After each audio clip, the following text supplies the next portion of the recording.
अगर मेरा समावेशन हो जाता तो क्या दिक्कत है? क्योंकि हम भी तो कहीं ना कहीं से 6 पेपर नहीं सर, अगर बीएड को उठा लीजिए तो 9 पेपर पढ़ करके आए।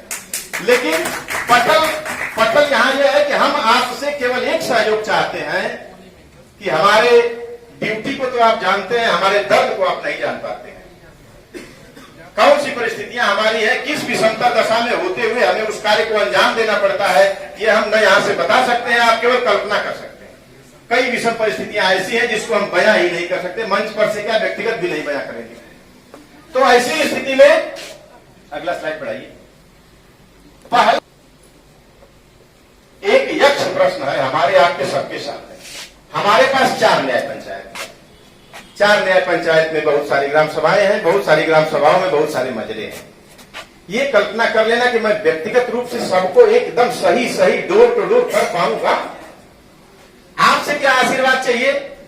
आप एक परिषदीय विद्यालय में 3 से 4-5 की संख्या में है, आपके पास 1-2 मजले आते हैं।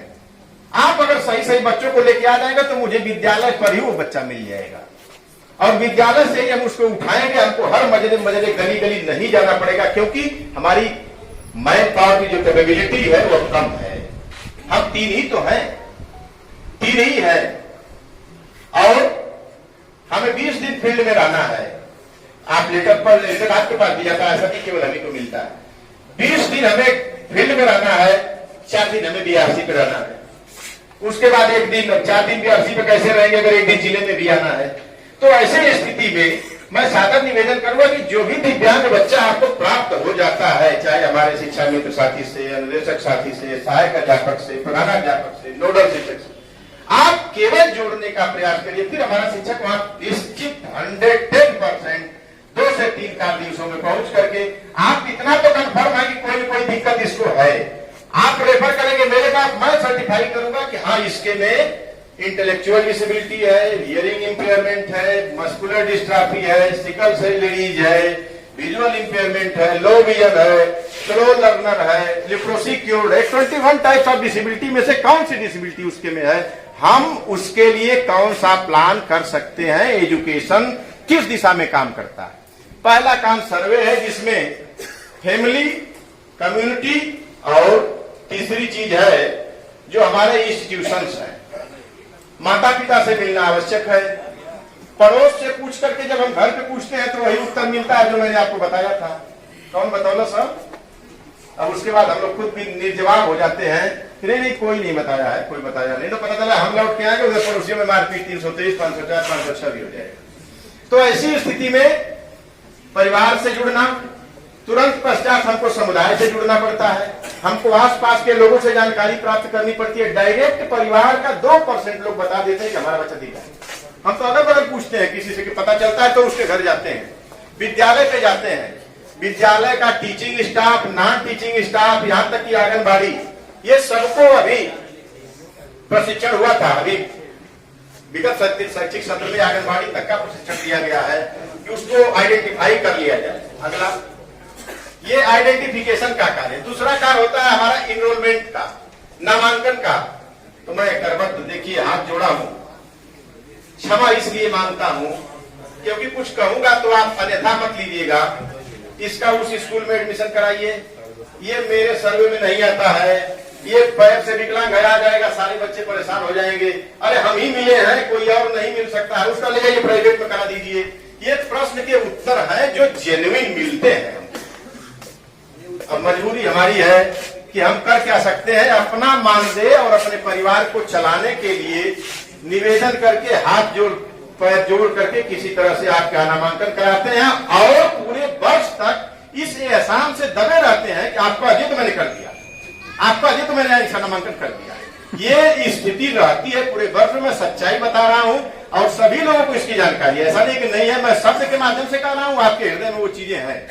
मैं मस्तिष्क से बाहरी उपादानों को भेज रहा हूं आपके पास कि आप इससे अवगत होने की ये स्थिति है हमारी। उसमें हमें आरटी एक्ट के नाम के अकॉर्डिंग उनका नामांकन कराना पड़ता है वय वर्ग में। अब पोर्टल पे क्या दिक्कत आती है ये भी जान लीजिए।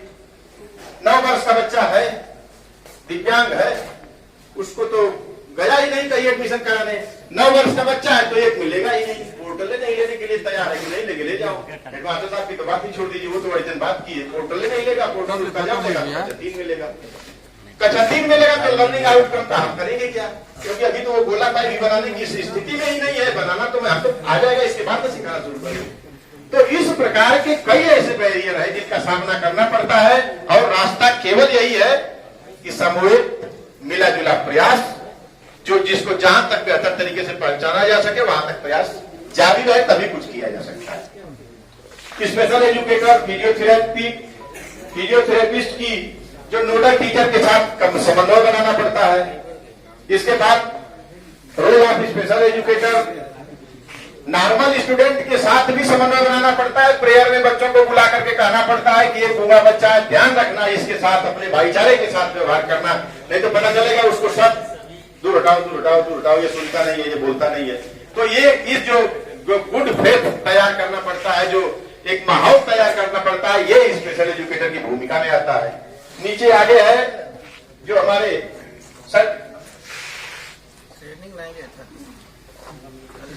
आंगनबाड़ी वर्कर्स का, नोडल टीचर का, सबकी भूमिका रहती है इसमें। आगे कहिए। तीसरा सबसे प्रमुख कार्य है सर्टिफिकेशन, डिसेबिलिटी सर्टिफिकेट का बनाया जाना।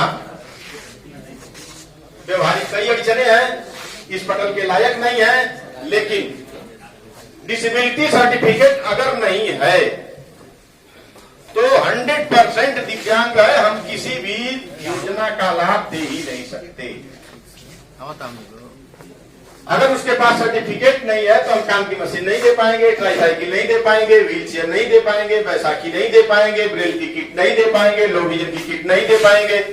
तो ऐसी स्थिति में सर्टिफिकेशन होता है तहसील स्तर पर। पहले ये बीआरसी लेवल पे हुआ करता था, लेकिन स्टेट प्रोजेक्ट बोर्ड में बैठे हुए हमारे हाईली एजुकेटेड ऑफिसर्स ने जैसा उचित समझा वो आदेशित किया, और हम एक मशीनरी है तो उसके हिसाब से काम करेंगे। वहां से आदेश हुआ कि आप इसको बीआरसी लेवल पे नहीं, इसको तहसील लेवल पे करें।